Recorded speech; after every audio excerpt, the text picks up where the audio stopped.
During an autopsy, the doctor finds a paper sealed inside a dead man's chest. What was written on it made him drop everything and call the police immediately.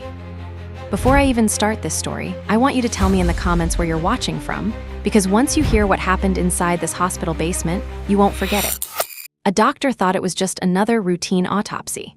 He had unzipped dozens of body bags, signed off on hundreds of death certificates, and had seen nearly everything that could shock a human being.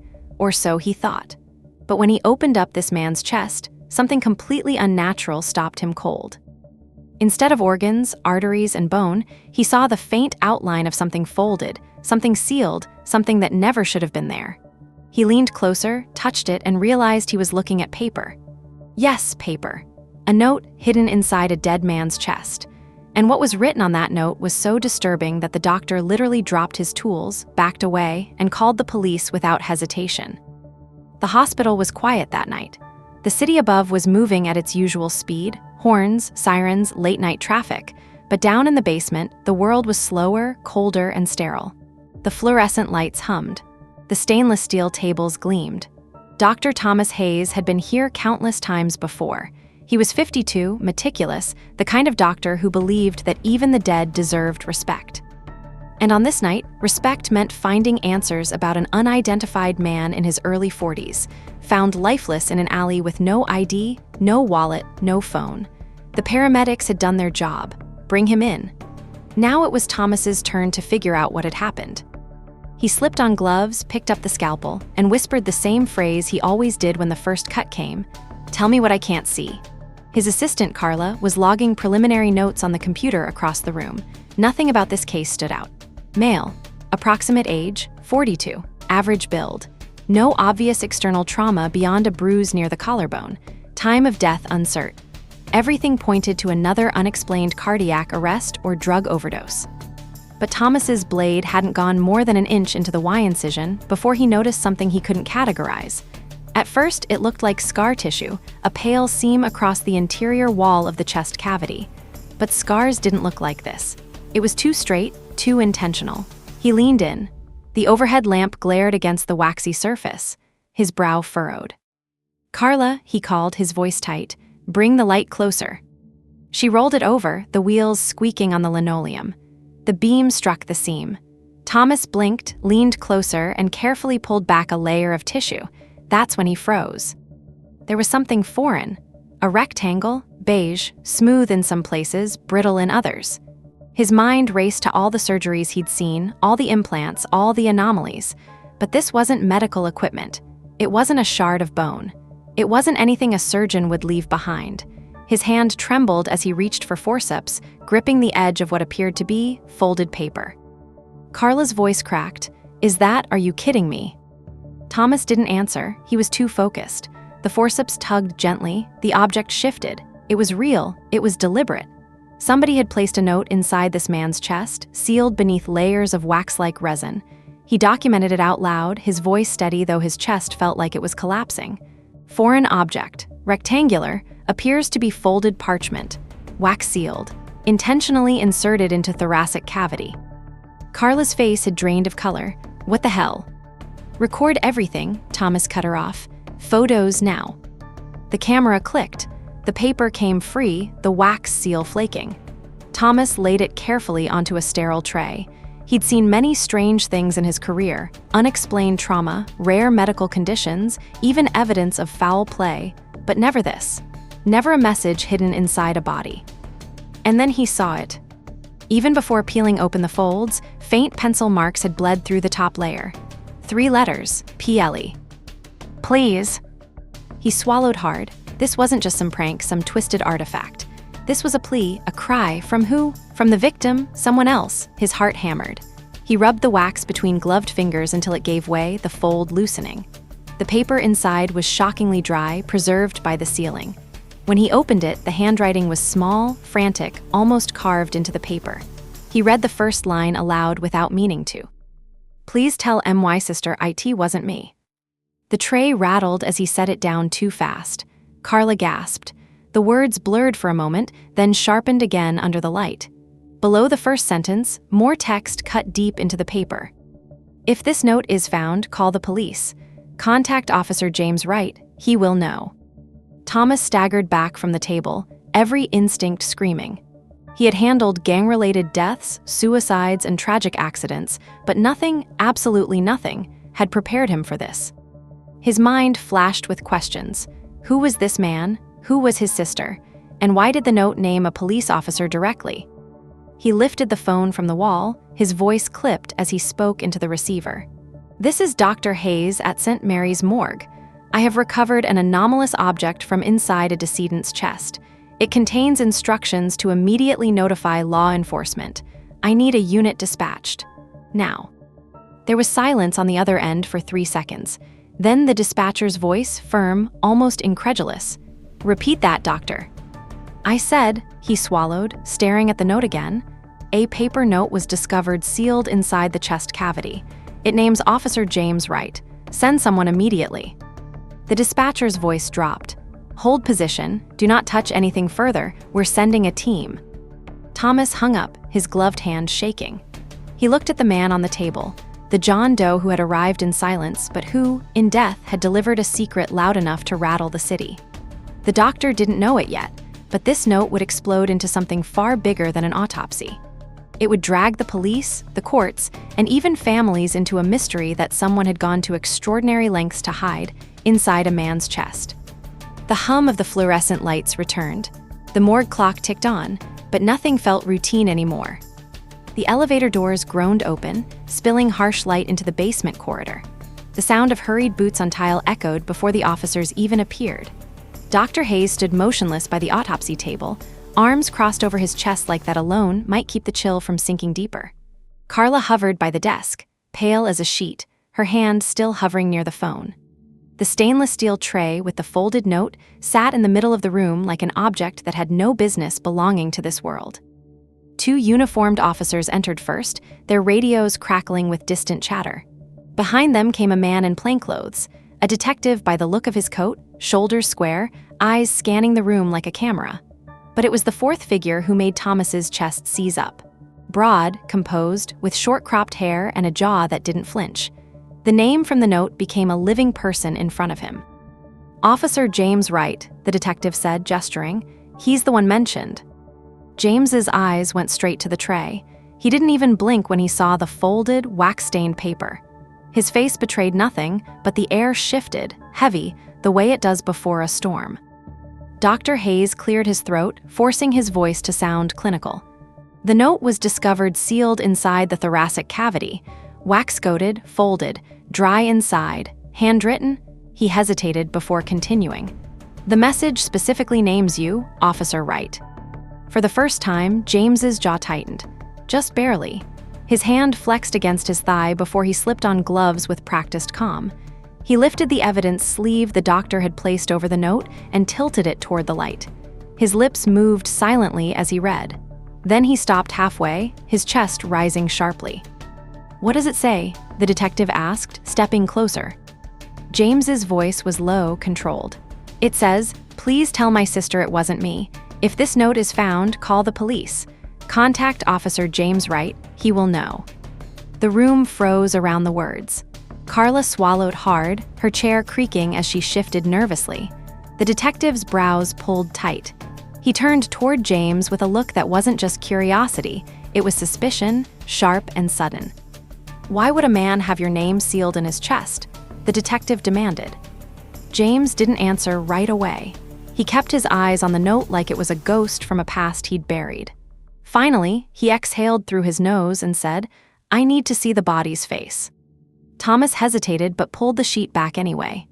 The pale features of the John Doe stared up under the morgue lights, mid-40s, weathered, unshaven. To the doctor, he was a stranger. But to James Wright, the recognition hit like a punch.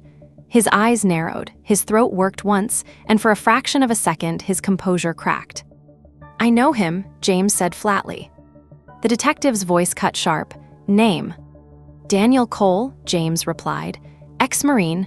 I served with him in Iraq. We weren't close after deployment, but I'd recognize him anywhere." His voice was steady, but the tremor underneath betrayed him. "And if this note is real, then something's very wrong." The detective scribbled furiously in his pad. "Wrong how?" James finally tore his eyes from the body. Because Daniel had a sister, and if he wrote this before he died, then he's trying to tell her something the rest of us aren't supposed to know. Dr. Hayes shifted uneasily, feeling the gravity tighten around the room. Who would go to these lengths? He asked softly. Who seals a message inside a man's chest? James didn't answer. He stared at the lifeless face of his old comrade, the man who'd fought beside him, and his silence was heavier than words. The detective broke it. We're sealing this morgue as a crime scene. Nobody leaves until forensics finishes. Doctor, you'll provide a full chain of evidence. Miss, same for you. He turned to James, his eyes sharp as glass. And you're coming with me. But James didn't move. He kept his gaze fixed on the note. His gloved fingers brushed the wax again, tracing it like he was feeling for answers in the ridges. Then, almost too quietly to hear, he whispered a name. Emily. Carla frowned. What? James looked up, eyes hard now. Daniel's sister. Her name is Emily Cole, and if this note is right, she's the key to everything. The detective straightened. Then we need to find her, tonight. But James shook his head. His tone was grim, certain, like a man who'd already seen where this road led. No, we don't need to find her. We need to protect her. Because if Daniel hid a message like this, then somebody already tried to silence him, and they won't stop with him. The morgue went silent again. The hum of the lights seemed louder, the sterile air colder. Dr. Hayes looked down at the lifeless body on the table, the strange note still burning in his mind, and felt the world tilt into something darker. He realized then that this was no longer medicine, no longer science.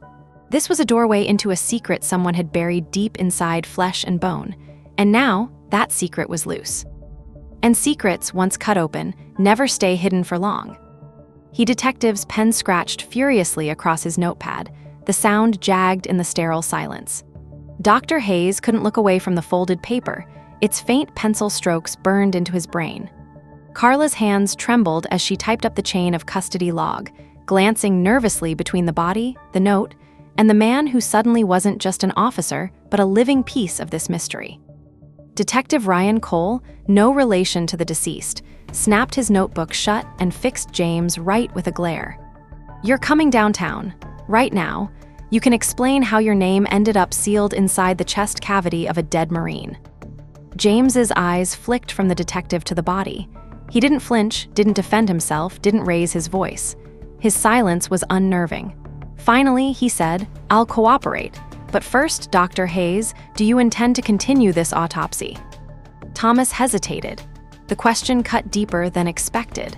On one hand, every bone in his body screamed to close the body bag and hand it off to forensics. On the other, his duty as a medical examiner was to finish what he started, to answer the unspoken questions of the dead. He looked down at the incision, the organs waiting, the emptiness where the note had been. I don't know if I should, he admitted. If this body is evidence. It's more than evidence, James interrupted, his tone heavy with certainty.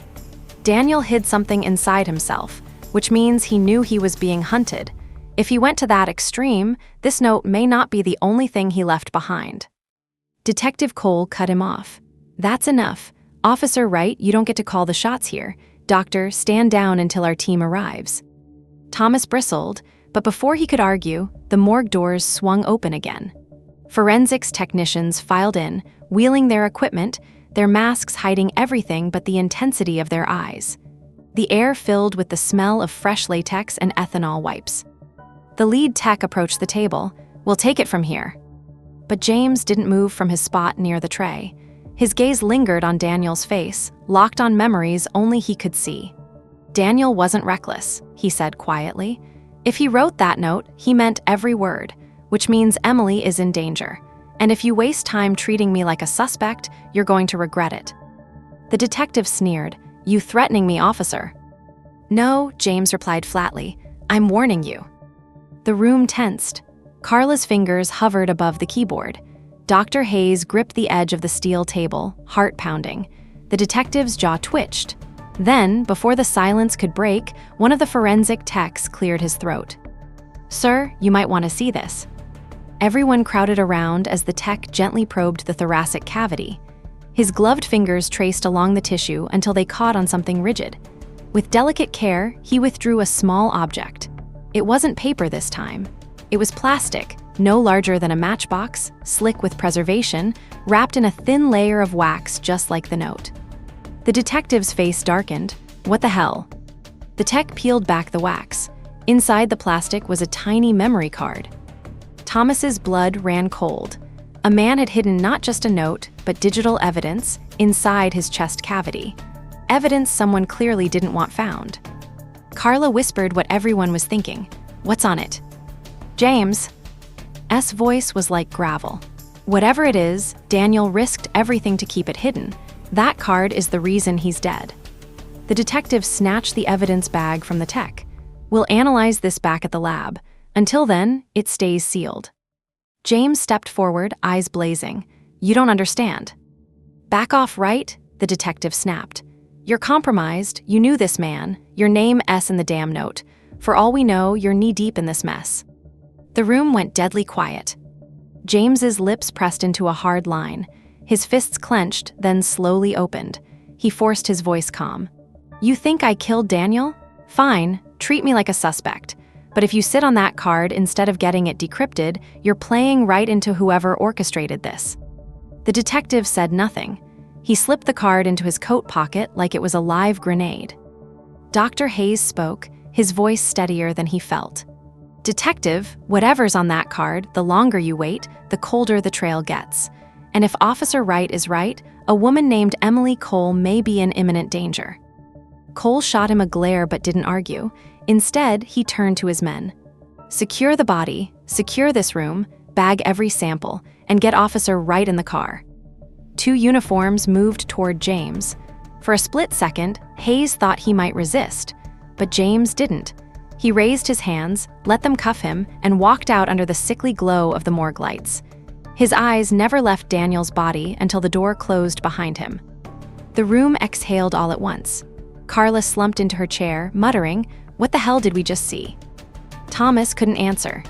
He stared at the stitched-open chest, the hollow cavity where 2 impossible secrets had just been unearthed. A folded note, a memory card, and perhaps the final words of a man who'd known his death was coming. But why? Why go to such extremes? Why carve his own chest, seal it with wax, and leave messages for a police officer and a sister?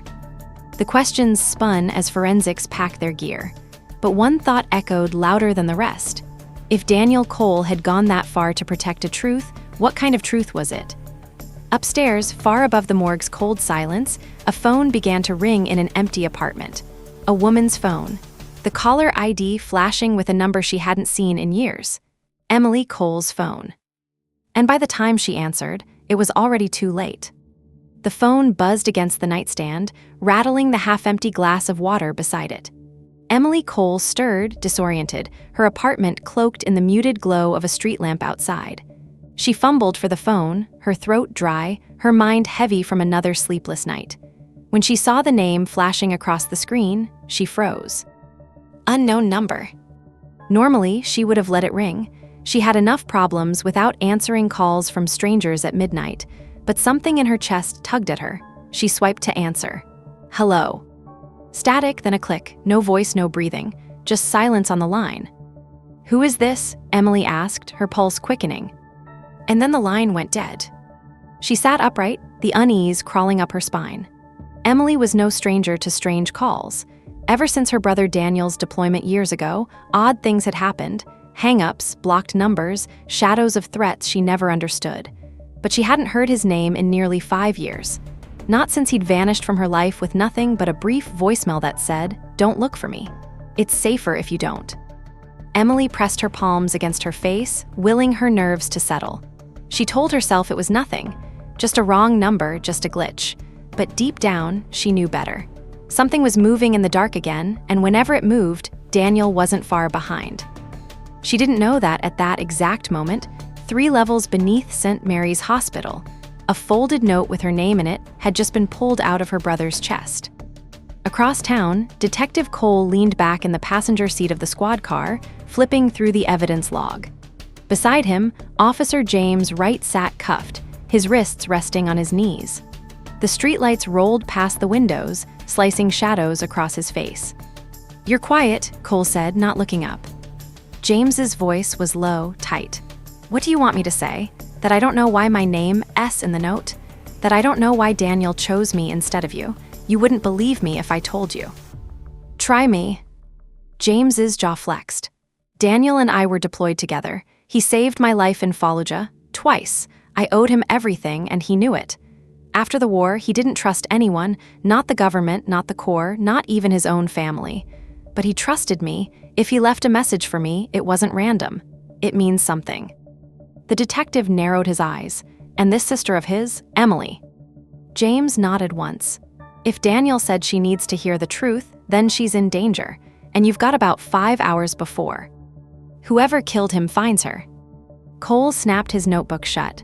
"We'll see. First stop is the precinct, then we'll decide what to do with you."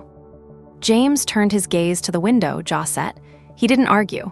But inside, he knew the detective was already a step behind. Back at the morgue, Dr. Hayes finally stripped off his gloves.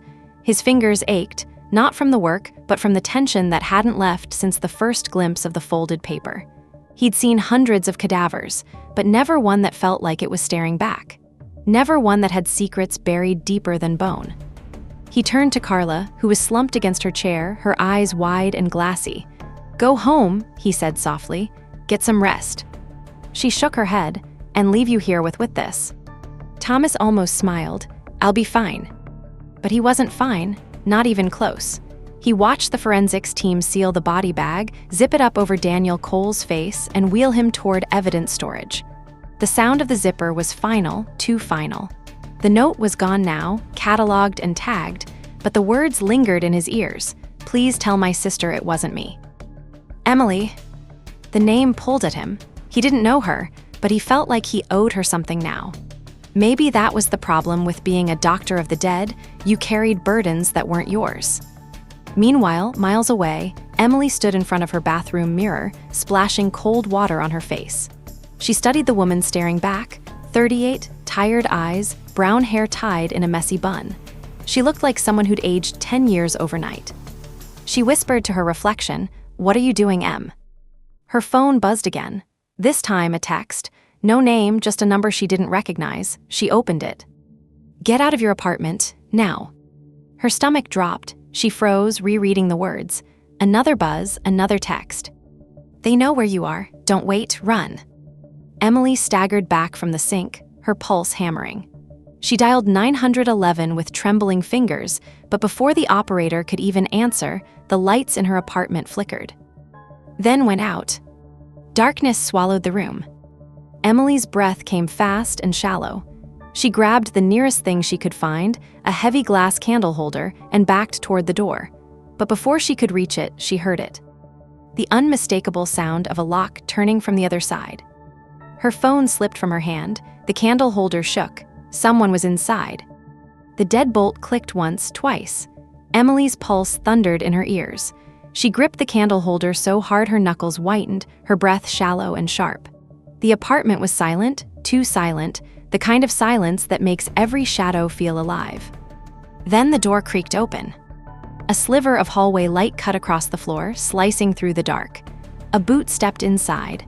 Heavy, deliberate. Emily froze, her body screaming at her to move, but fear pinned her to the spot. Another step, a second boot. "Emily Cole." The voice was low, steady, almost calm, too calm. She didn't answer. She tightened her grip, inching backward. "We don't want to hurt you," the voice continued, "but you need to come with us." Emily's gut twisted. That meant more than one. Her phone buzzed on the tile where it had fallen, the glow of the screen briefly lighting the room. The man's head snapped toward it. Emily took her chance. She hurled the candle holder with every ounce of strength she had. It struck his shoulder with a crack. He cursed, stumbling. Emily darted past him, grabbing her phone mid-stride, and bolted toward the fire escape window in the kitchen. She yanked it open, the rusty hinges screaming. Cold night air hit her face. She scrambled onto the metal grate, barefoot, heart hammering. Shouts erupted behind her, heavy footsteps, a second figure in the doorway. She didn't look back.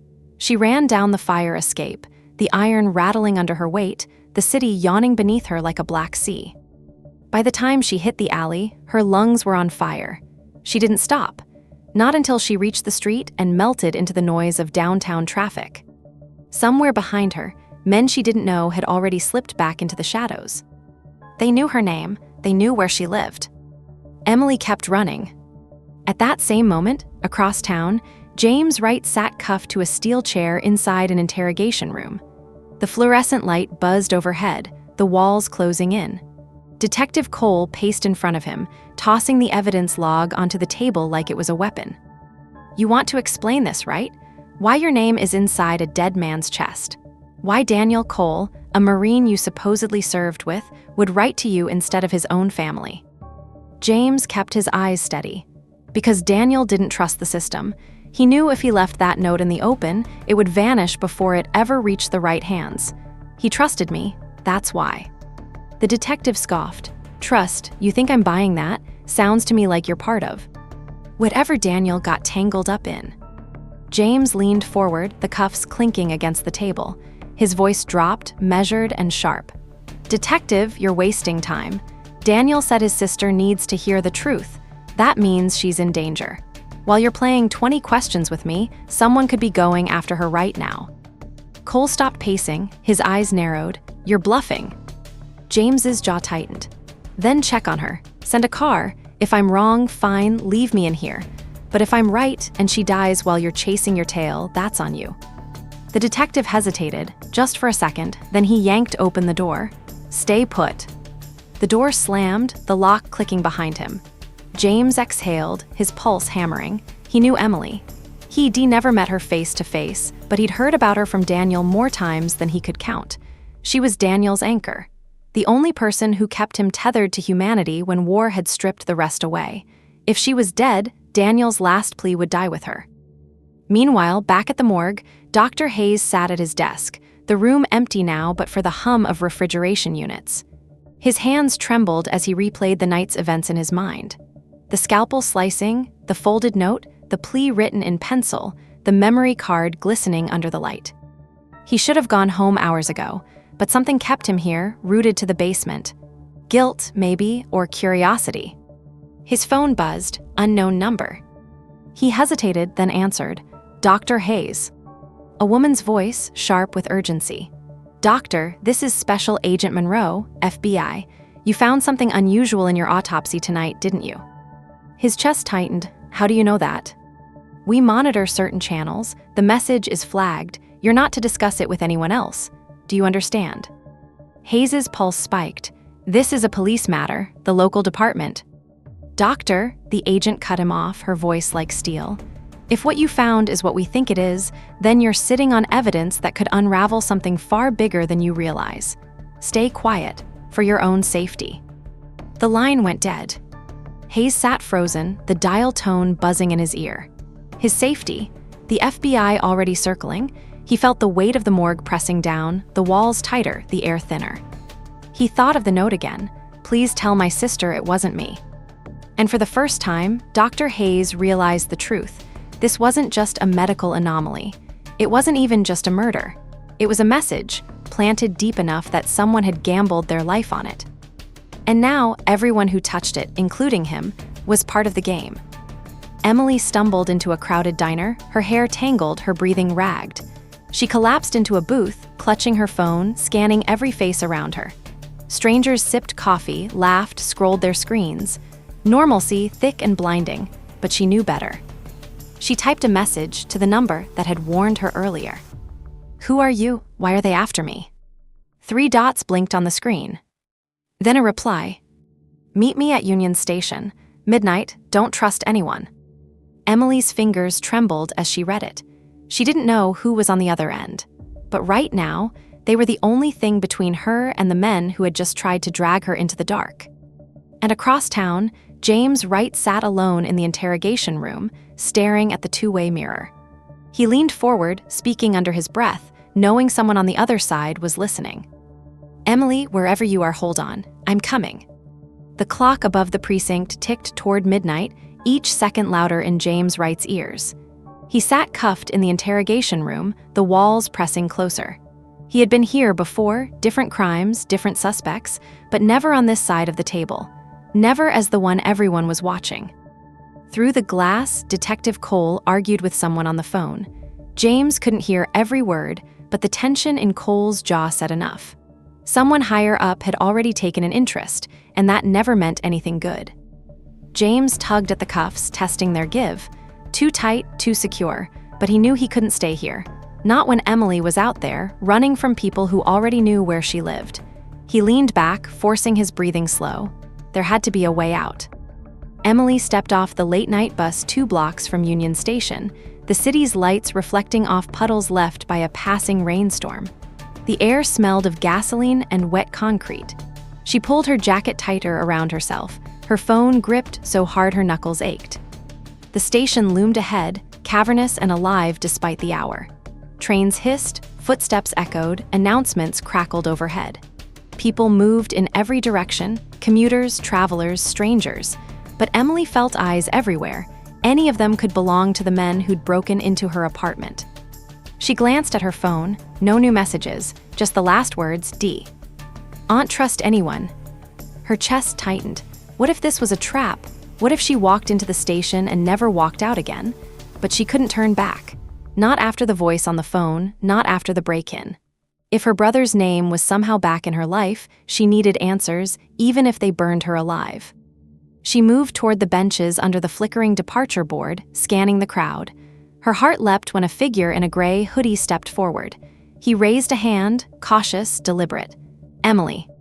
Her breath hitched. "Who are you?" Before he could answer, the loudspeaker crackled with an arrival call. The noise swallowed his words.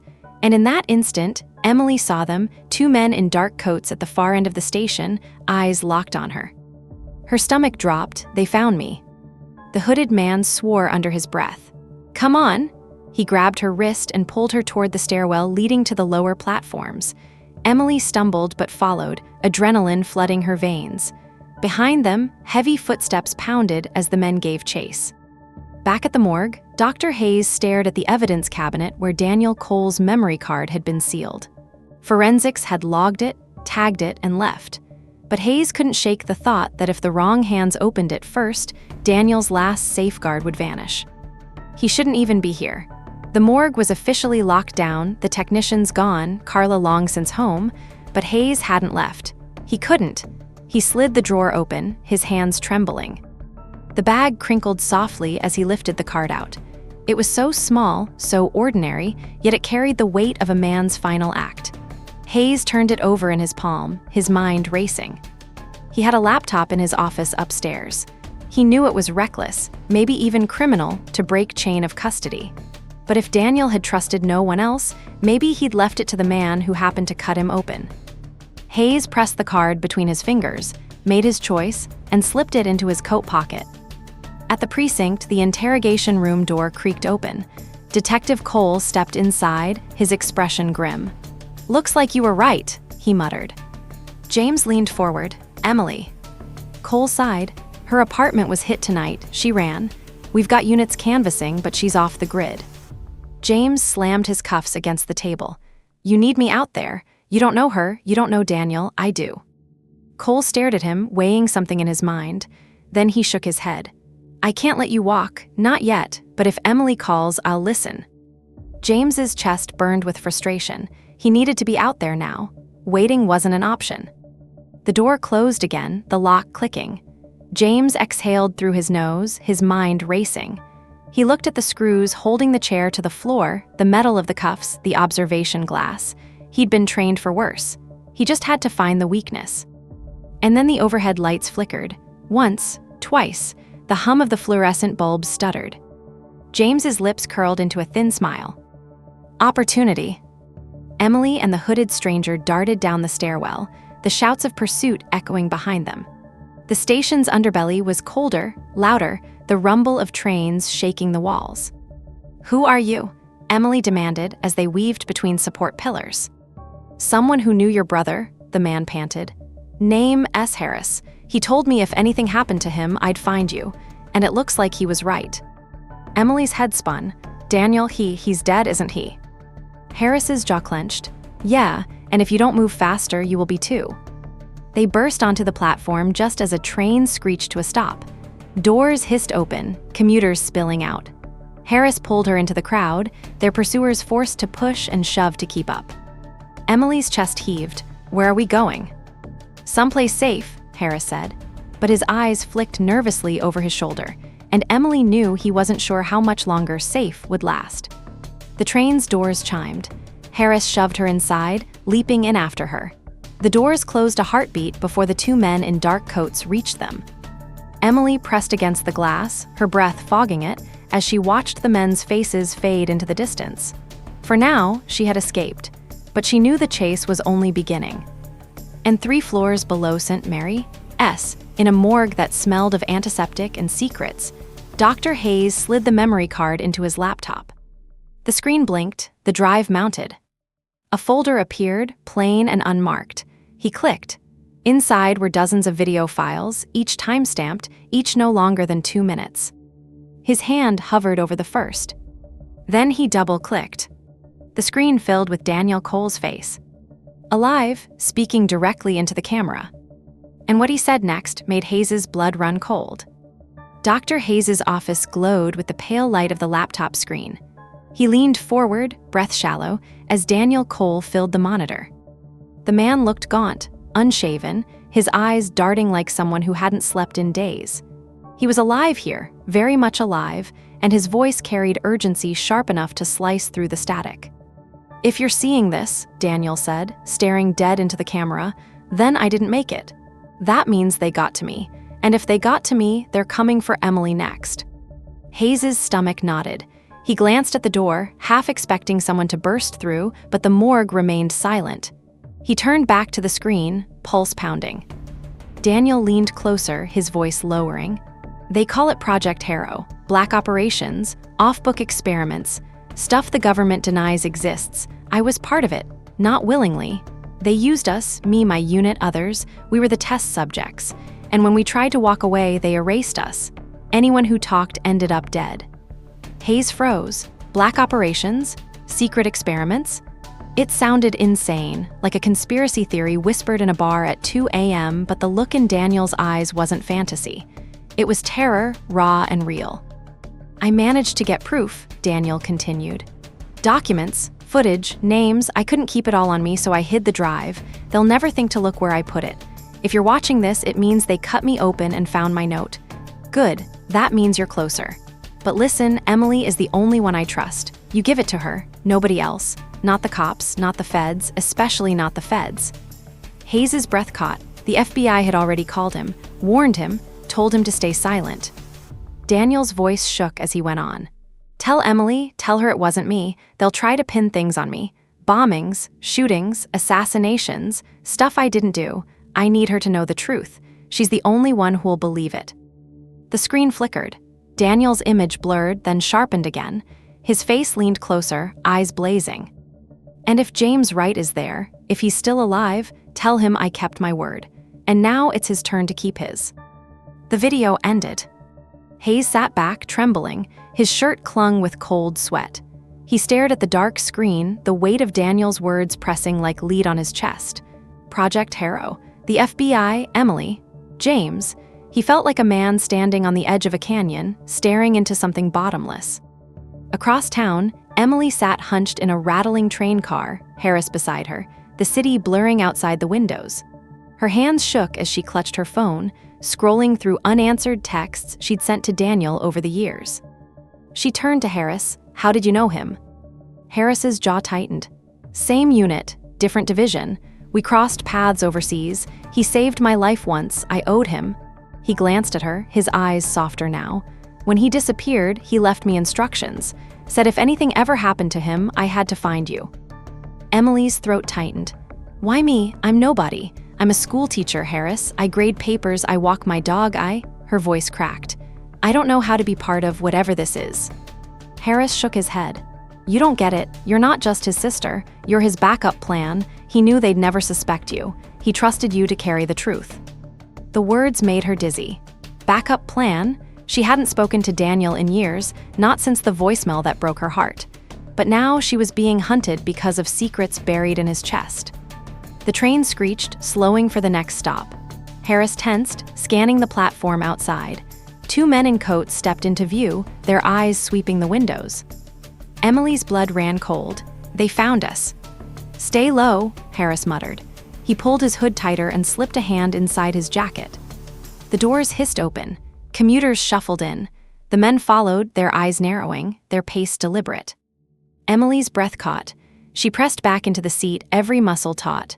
Harris leaned close, whispering, "When I move, you run, don't stop, don't look back." The men closed in. At the precinct, James had found his weakness. The flickering lights weren't random, they were from the old breaker box down the hall. He'd noticed it before when interrogations ran late. If the current surged just right, the electronic lock on the door clicked. And it just had. James rose slowly, testing the handle. It gave. A thin grin ghosted across his lips. He stepped into the hallway, silent as a shadow. Down the corridor, the detective's voice echoed as he barked into a phone. "I don't care if the feds want it. It's in my evidence locker until morning. They'll get it when I say." James's pulse quickened. Evidence locker. That meant the memory card. That meant Daniel's proof. He slipped past the observation bay, keeping low, his steps quiet. He knew the layout of this building like the back of his hand. He also knew he wouldn't get a second chance if he was caught. He reached the stairwell and moved down to the evidence room. A guard sat behind the glass, tapping at his phone. James pressed H. His back to the wall, calculating. He needed a distraction, something loud, something messy. His eyes landed on the fire alarm panel at the end of the hall. 2 minutes later, the building wailed with klaxons, sprinklers hissing to life. The guard bolted upright, cursing. James slipped inside, moving straight to the lockers. His hands flew over the tags until he found it. Daniel Cole, autopsy recovery, item 2. The memory card. James stuffed it into his pocket just as boots thundered down the stairs. He darted into the smoke of the sprinklers, blending into the chaos, and vanished into the night. Back at Union Station, chaos erupted. Harris lunged at the first man, slamming him into the steel pole of the train car. Emily bolted as the second lunged for her, her scream lost in the roar of the engine. Passengers scattered, luggage tumbled. The train jolted forward, the fight lurching with it. Harris grappled, his fist connecting, but the second man drew something glinting under the lights. A knife. Emily froze, her breath ragged. The blade flashed toward Harris's side. He twisted, the cut grazing him, blood blooming against his shirt. He roared, head-butting the man, knocking him back. "Run," Harris shouted. Emily didn't think. She bolted through the connecting door into the next car, slamming it shut behind her. Her chest burned, her eyes stung. She didn't know where she was running, only that if she stopped, she would die. Behind her, the fight raged on. The train thundered into the dark, carrying all of them deeper into something none of them could escape. And miles away, in a morgue bathed in flickering light, Dr. Hayes clicked on the second video file. Daniel Cole leaned closer to the camera this time, his voice raw with desperation. "If you found the first message, you know the truth's already chasing you. They'll come for you next. They don't care if you're a doctor, a cop, or my sister. They'll kill anyone who touches this, but if you're brave enough to keep going." The video cut abruptly, glitching into static. Hayes's reflection stared back at him in the blank screen, pale and trembling. And for the first time in his career, the doctor who always sought answers realized he might not want the rest of them. The train screeched into the next station, brakes wailing, sparks lighting the night beyond the windows. Emily clung to the cold steel handrail in the connecting car, her chest heaving, her ears filled with the sounds of chaos from behind. Harris's voice shouted something, drowned by the metallic roar. She wanted to turn back, but fear shoved her forward. The doors slid open. A flood of commuters stepped in, yawning, scrolling on their phones, oblivious to the storm tearing through the other cars. Emily stumbled past them, eyes darting for exits. She caught her reflection in the glass, pale, wild-eyed, smeared with fear, and almost didn't recognize herself. Then she saw him. Through the crowd at the far end of the platform, another man stood still. Not boarding, not leaving, just waiting. Watching. His gaze locked on hers, unblinking. He raised a phone slowly, lifted it to his ear, and smiled. Her stomach plunged. Before she could react, the train doors closed. The car lurched forward. The last image she saw through the window was that man's smile, the phone pressed to his cheek. Whoever he was calling, she knew it wasn't good. Across the city, James sprinted through a rain-slicked alley, the memory card burning in his pocket. The fire alarm still echoed faintly behind him, patrol cars fanning out, radios blaring. He ducked into shadow, back pressed to the brick, chest heaving. He pulled the card out briefly, holding it to the dim glow of a streetlight. Daniel's lifeline, his last weapon. James closed his fist around it. He needed to find Emily. That was all that mattered. If Daniel had trusted her with the truth, then she was the key. And right now, she was a target. James pushed forward, weaving through backstreets until the neon glow of Union Station rose in the distance. He quickened his pace, the city thrumming around him. In the morgue, Dr. Hayes sat rigid at his desk, eyes bloodshot, heart pounding. The second video had cut off mid-sentence. He clicked the next file, but his computer froze, screen stuttering with static.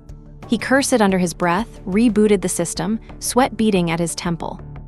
As the machine restarted, he stared at his reflection in the dark screen. He crossed a line. Broken evidence protocol.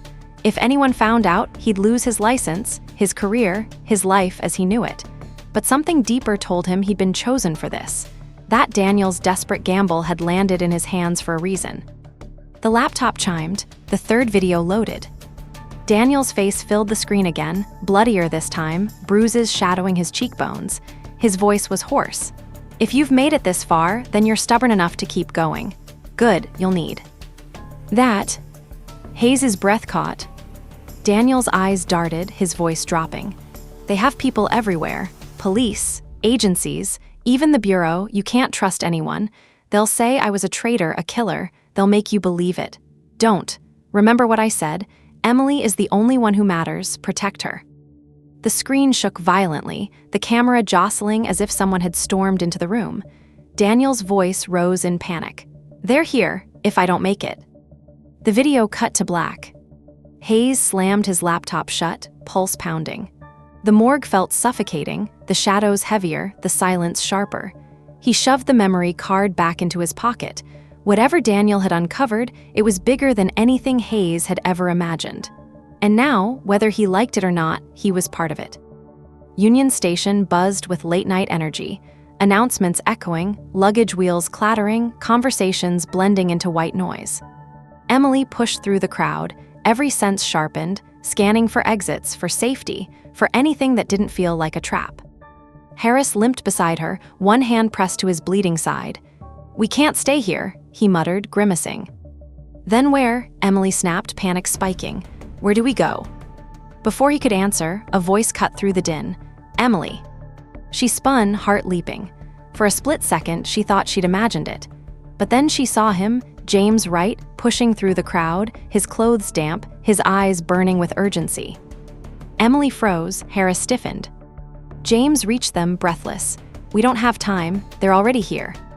Emily's chest tightened. "Who are you?" "Your brother's friend," James said quickly. "He trusted me. I have something he wanted you to see." He tapped his pocket. "Proof, but we can't talk here." Harris's eyes narrowed, hand inching toward his jacket. "How do we know you're not one of them?" James met his glare evenly. "Because if I was, you'd already be dead." The announcement board crackled overhead, calling the next departure. The crowd shifted, and in that swirl of motion, Emily spotted the same two men in dark coats forcing their way onto the platform. Their eyes locked on her. Her pulse spiked. "They're here," she whispered. James grabbed her hand. "Move." The three of them bolted, weaving through the mass of travelers as shouts rang out behind them. The chase spilled into the stairwell, down to the lower level, footsteps hammering on steel steps. Emily's lungs burned, her vision tunneling. Harris stumbled, clutching his side, but pushed forward. James kept her close, guiding her through the chaos with precision that felt less like chance and more like training. They burst into the underground parking deck, the fluorescent lights buzzing overhead. Tires screeched as cars pulled in and out. The men followed, their shadows stretching long across the cement. James spun, pulling something from his belt. Not a gun, just a heavy flashlight.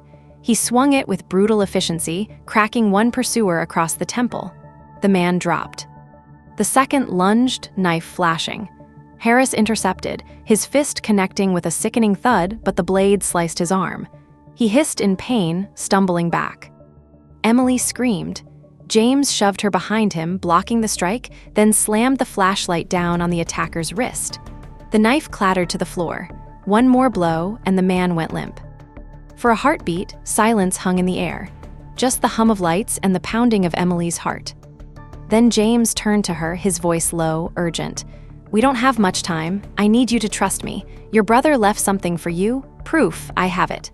He reached into his pocket, pulling out the memory card. Emily stared at it, her hands trembling. "What's on it?" James's eyes darkened. "The truth, but if we watch it here, we're dead." Harris pressed his bleeding arm, grimacing. "Then where?" James scanned the parking deck, his mind racing. Sirens wailed faintly in the distance. Somewhere they can't reach us, somewhere safe. But even as the words left his mouth, he knew the truth. Nowhere was safe. James gripped Emily's hand as they tore across the parking deck, weaving between rows of cars.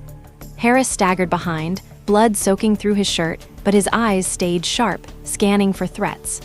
The sirens outside grew louder, closer, echoing against the concrete walls. "We can't keep running blind," Emily gasped. "We need answers, now." James stopped short beside an abandoned sedan, his chest heaving. He held up the memory card between his fingers. "You're right, but once you see what's on this, there's no going back." Emily swallowed hard. "Show me." Harris cursed under his breath. "Not here. Every second we stand still, they're closing in." James's jaw flexed. He weighed the risks, then spotted the stairwell door at the far corner. He kicked it open, motioned them inside, and led them down 2 flights into a maintenance room L. It only by a buzzing bulb. Pipes rattled overhead. The smell of oil and dust filled the cramped space. He pulled a small tablet from his pack, standard police issue, waterproof, encrypted. Sliding the card into the port, he powered it up. The screen flickered. A folder appeared. Emily's heart hammered. She leaned closer. "Open it." James tapped. The first video played. Daniel's face filled the screen, alive, battered, but unmistakably him. Emily's breath caught in her throat. Her brother. After all these years of silence, of wondering if he was alive or dead, here he was, staring straight into the camera. Daniel's voice rasped, the sound enough to make her eyes sting with tears. "If you're seeing this, I'm gone. And I'm sorry. I wanted to keep you out of it, but they won't stop until they bury the truth." Emily covered her mouth, a sob breaking free. Harris lowered his head, jaw clenched. James stayed still, his eyes locked on the screen. Daniel went on. "They called it Project Harrow. It started overseas, experiments, weapons, stuff that should never exist. They used soldiers, they used us. I tried to get out, I tried to disappear, but I couldn't leave without proof. That's what's on this drive, evidence, documents, names, people who should be in prison or worse. If the Bureau gets it, it's gone. If the cops get it, it's gone. It has to be you, Em. You're the only one I trust." Emily's tears blurred her vision. She reached out and touched the screen like she could hold him through it. Daniel leaned closer, eyes burning with urgency. "One more thing. They'll pin things on me. Crimes I didn't commit. Don't believe them. Please, tell my sister it wasn't me." The video ended. Emily collapsed against the wall, her body shaking. Her brother's voice still echoed in her ears. Harris pressed his hand tighter to his wound, his expression grim. "That's why they're after you. You're the last link." James's face was carved from stone. "Now you understand why we can't trust anyone, not the police, not the Bureau, not even my own department. The second they get this card, Daniel's truth disappears." Emily wiped her eyes, trembling. "Then what do we do?" Before James could answer, Harris stiffened. Footsteps, heavy, echoing down the stairwell outside. James snapped the tablet shut, yanked the card free, and shoved it back in his pocket. "Move, now." They bolted through the opposite door, into a narrow service corridor. Pipes hissed overhead, steam clouding the air. The footsteps followed, closer, relentless. Emily's chest burned, her legs threatening to give, but adrenaline kept her moving. Harris stumbled, gripping the wall for balance, blood trailing in streaks. James looped his arm under him, half carrying him as they ran. They burst through a rusted exit door into the night. Rain poured, cold and sharp, plastering Emily's hair to her face. The city stretched out before them, neon lights smeared in the downpour. And then headlights flared. A black SUV screeched around the corner, tires slicing through puddles. The passenger window rolled down. A muzzle flashed. Bullets ripped across the pavement. James shoved Emily behind a dumpster, throwing himself over her as concrete splintered. Harris dropped flat, his wounded arm shielding his head. The SUV roared closer, its engine growling like a beast. James pulled his sidearm, popped off 2 shots. The windshield spiderwebbed, forcing the SUV to swerve. It clipped a parked car, metal shrieking, then peeled off into the rain, vanishing as quickly as it came. Emily's ears rang. Her heart raced so hard she thought it might explode. "They're going to kill us," she whispered. James grabbed her shoulders, forcing her to look at him. Rain streamed down his face, but his eyes were fierce, steady. "Not if we move first. Your brother died trying to get this truth out. We're not letting him die for nothing." Harris groaned, pushing himself upright. "We can't keep running forever. We need allies, someone we can actually trust." James's jaw tightened. "There's no one." But Emily shook her head. "There is." Both men looked at her. She swallowed hard, her voice breaking. "There's someone Daniel told me about years ago, before he disappeared. A reporter, investigative. Her name's Claire Monroe. He said if anything ever happened to him, I could trust her." James's brow furrowed. "Monroe, you sure?" Emily nodded, clutching her brother's last words in her memory like a lifeline. "He told me once. Said she was the only one who didn't scare him.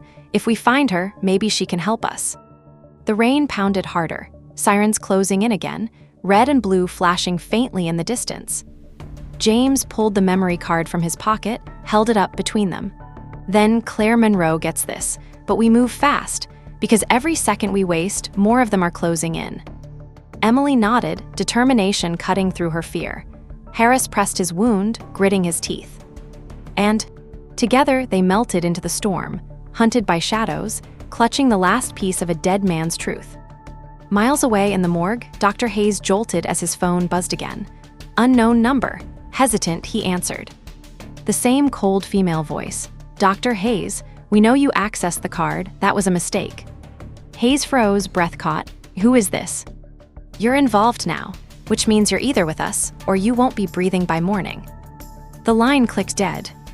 Hayes stared at the silent morgue, the weight of Daniel's videos still burning in his mind. For the first time in his life, he wished he'd never picked up a scalpel. The rain hadn't stopped. It sheeted down the windshield of the beat-up pickup Harris had hot-wired from the edge of the parking deck, the wipers squealing uselessly against the torrent. Emily sat in the passenger seat, shivering, her arms wrapped around herself, her brother's last words still echoing in her skull. James was wedged in the back, scanning every passing car, his hand never far from his sidearm. Harris drove, pale from blood loss, his jaw clenched in silence. The city lights blurred by, neon smeared into streaks across the wet glass. Emily finally spoke, her voice trembling but determined. "Claire Monroe. Daniel said she was the only one he trusted outside of me. She writes for the Sentinel, investigative journalist. She's exposed corruption before. If anyone can handle this, it's her." James's eyes narrowed. "And if she's already compromised?" Emily turned on him, her fear cracking into anger. "Then who's left? You, me, Harris bleeding out in the front seat? We can't outrun this forever. We need to go on offense." James didn't flinch at her words, but his silence was answer enough. Harris grunted, easing the truck around a corner. "Where's her office?" "Downtown," Emily said quickly. "She works late, sometimes all night. I've read her stuff. She doesn't scare easily." "Good," Harris muttered, "because she won't have time to scare." They drove in tense silence, the rain hammering on. Meanwhile, Dr. Hayes sat hunched in his office chair, the morgue dark around him, the hum of refrigeration units the only sound. He couldn't shake Daniel's face from the videos. The fear, the urgency, the raw truth that had slipped past death itself to land on his desk. The FBI's warning replayed in his mind. "Stay quiet, for your own safety." But Hayes wasn't a man who walked away from the truth. He opened the laptop again, fingers trembling, and clicked another file. Daniel's face appeared once more, sweat streaking his temples, eyes bloodshot. His voice was urgent, each word clipped. Project Harrow isn't just weapons, it's people, modified, conditioned. They turn soldiers into assets. Killers they can switch on and off. I wasn't supposed to survive it. None of us were, but I did, and I ran. Hayes' stomach turned. Conditioned killers, human weapons. He rubbed his temples, nausea rising. Daniel leaned closer. If you're watching this, it means they failed to erase me completely. But they won't stop until every trace of me is gone. Emily, if you're out there, don't let them bury me twice. The video glitched, static slicing through his words. Hayes slammed the laptop shut, his heart hammering. He couldn't do this alone. He needed to warn someone. But who?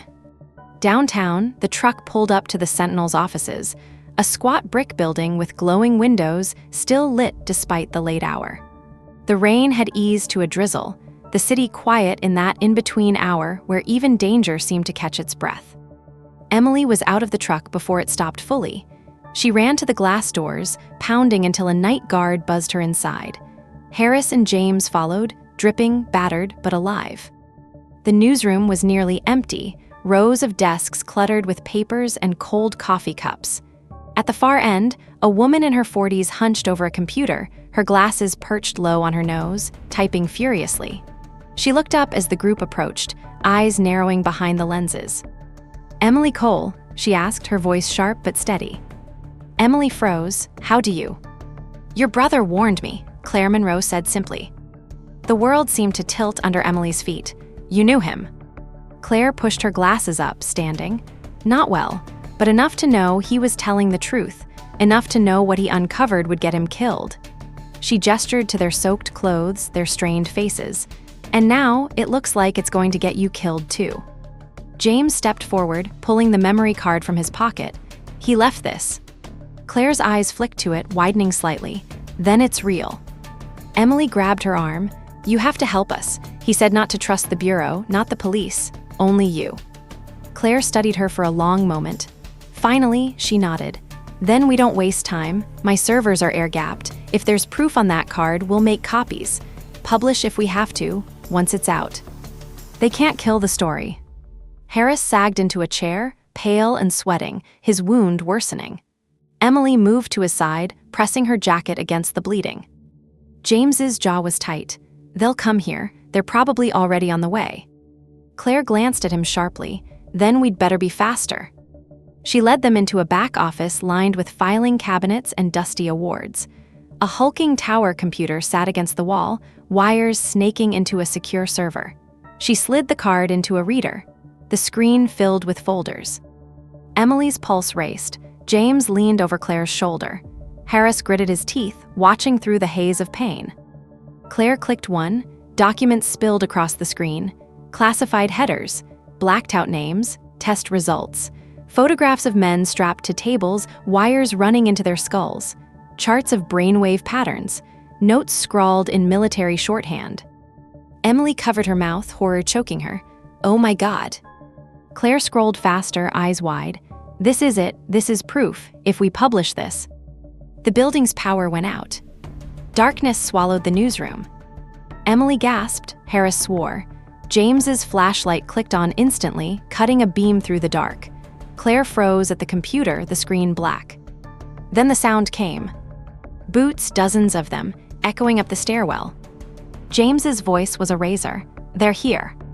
Emily's pulse spiked. Claire shoved a drawer open, pulling out a small pistol, her hands steady. "Then we hold them off long enough to get this uploaded." James's eyes locked on Emily. "Stay close to me. Whatever happens, you don't let go of that card." The stairwell door burst open. Shadows poured into the newsroom, red dots from rifle sights cutting through the dark like tiny, glowing knives. Emily's scream caught in her throat. Harris tried to rise, stumbled, blood soaking through his shirt. James raised his gun, steady despite the odds. Claire set her jaw, leveling hers. The air was electric, seconds stretching into eternity. And in that fragile moment before the first shot, Emily realized something she hadn't dared believe until now. Her brother hadn't just left her a message. He had left her a war. The newsroom erupted in chaos the second the stairwell door blew open. Shouts cut through the dark, boots pounded across linoleum, and red laser sights sliced the room into shards of terror. Emily dropped to the floor, clutching the memory card in her fist so hard it cut into her palm. James fired first. 2 shots, clean and sharp, muzzle flash lighting the dark. One figure dropped, another ducked behind a desk. The return fire was instant. Glass shattered, papers exploded into the air, sparks danced from shattered monitors. "Down," James barked, dragging Emily behind an overturned desk. Harris gritted his teeth, pulling himself against the wall, blood soaking his shirt, but his grip still iron on the pistol Claire had handed him. Claire herself crouched low, her glasses gone, her jaw tight, her own gun steady in her hands. Emily's heart pounded so loud she thought it would give them away. Every nerve screamed at her to run, but her brother's voice echoed in her head. "Don't let them bury me twice." She pressed her palm tighter around the card. James peeked over the desk, his flashlight beam cutting through the dark. 3 more shapes moved in formation, trained, deliberate. These weren't hired thugs, they were professionals, soldiers. "Stay down," he growled to Emily. "They want the card, not you, don't give it up." Emily nodded, shaking, her eyes stinging with fear. Claire slid against the desk, her breath steady despite the chaos. "If we can get to the server room, I can upload everything. Once it's online, they can't stop it." James shook his head. "We won't last 30 seconds in that hallway." Harris grunted, firing a shot toward the stairwell. The echo cracked through the newsroom. "Then we make 30 seconds." Bullets ripped through the filing cabinets, metal shrieking. James yanked Emily lower, shielding her with his body. He fired again, then again, his voice a harsh whisper in her ear. "Breathe, Emily, just breathe." She tried, but her lungs felt like they'd been replaced with stone. The attackers advanced. One leapt the desk. James met him head-on, tackling him into the floor. The struggle was vicious, raw grunts, fists, the crunch of bone. Emily scrambled back as the man's hand reached for her. She kicked wildly, her heels slamming into his jaw. James wrenched the rifle away, flipped it, and drove the butt into the man's skull. He dropped, silent. "Move," James shouted. Claire dashed toward the server room door, Emily close behind, Harris limping but refusing to fall. James fired, covering shots, his eyes locked on the advancing shadows. They reached the reinforced door. Claire punched in the code with shaking fingers. The lock clicked open just as another bullet shattered the frame above her head.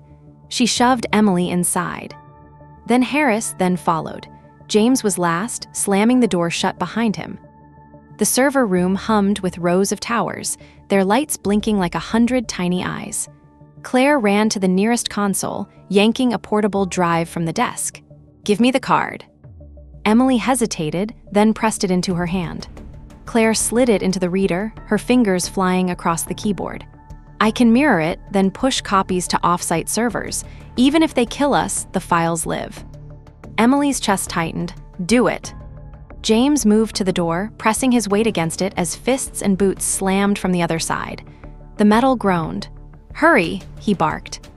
Claire's screen filled with progress bars. Decrypting, 30%, 50.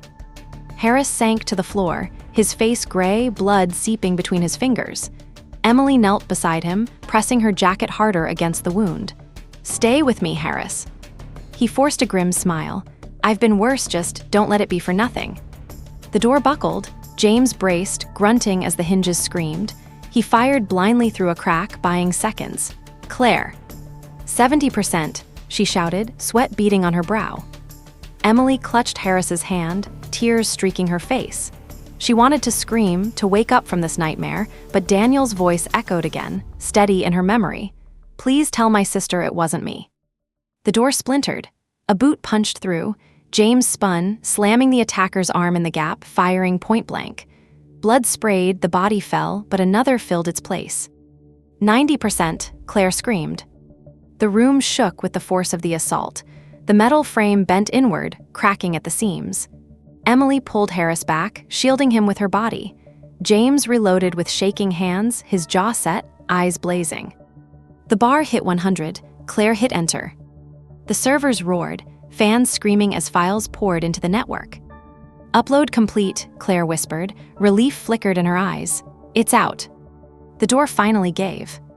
A flood of black-clad men surged inside. James fired, dropping the first. Claire shot another, her aim sharp despite the chaos. Harris tried to lift his gun but collapsed, his strength finally gone. Emily screamed, pressing against the wall, the world spinning around her. Then the attackers stopped. Their leader stepped forward, tall, calm, his face half shadowed by the flickering server lights. He raised a hand. The gunfire ceased. "Enough," he said, his voice smooth, commanding. He looked straight at Emily and smiled. "You must be Emily Cole." Her blood turned to ice. The man's gaze flicked to the servers, then back to her. "You've caused us a great deal of trouble tonight, but it ends here." James raised his weapon. "You're too late, the files are already out." The man's smile widened. "Do you really think we didn't prepare for this? Do you really think we don't own the very networks you just uploaded to?" Claire froze, horror flashing in her eyes. "No." The man nodded. "It's gone, every copy, wiped before it ever reached daylight." Emily's stomach dropped. The card, the upload, Daniel's proof, all of it gone. The man stepped closer, his shadow falling over her. "Give me the card, Emily, the original, and maybe I let you live long enough to forget you ever saw it." Emily's fist tightened around empty air. Her heart pounded, rage rising hotter than fear. She looked him in the eye, her brother's voice ringing in her head. "No," she whispered. The room went still. James's finger tightened on the trigger. Claire raised her pistol again. Harris stirred, groaning, trying to sit. The man tilted his head, still smiling. "Then I'll take it." The server room was a furnace of noise and fear, every second stretched thin as wire. Emily's back pressed against the cold wall, her pulse so loud she barely heard the rain hammering the windows above. The man in front of her, tall, composed, smiling with predators calm, stepped closer, each bootfall deliberate. His soldiers fanned out, rifles raised, lasers trembling across her chest and James's forehead. "I won't ask again," the man said softly. "The card." Emily's fist was empty. She had passed it to Claire while the door was buckling, slipping it under a folder of old case files. Her mind screamed at her to stay silent, to stall, to protect the last piece of Daniel that mattered. James's jaw was tight, finger poised on the trigger. He was outnumbered, outgunned, but he looked ready to take every shot if it gave Emily even a sliver of a chance.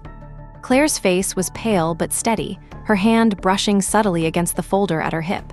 Harris groaned, half-conscious, clutching his side, his pistol limp in his bloody fingers. Emily forced herself to breathe. She remembered Daniel's voice in the videos. "If you're seeing this, it means they failed to erase me completely." He hadn't left her with nothing. He'd left her with a plan. She lifted her chin, suppressing even herself. "You killed him," she said, her voice sharp despite the tremor. "You cut my brother open, you buried a note in his chest, and you thought it would end there. But you're wrong. He's louder dead than you are alive." The man's smile faltered for the first time. Before he could answer, Claire moved. She slid the folder onto the desk, jammed the card into a backup reader she had hidden in her drawer, and hit a single key.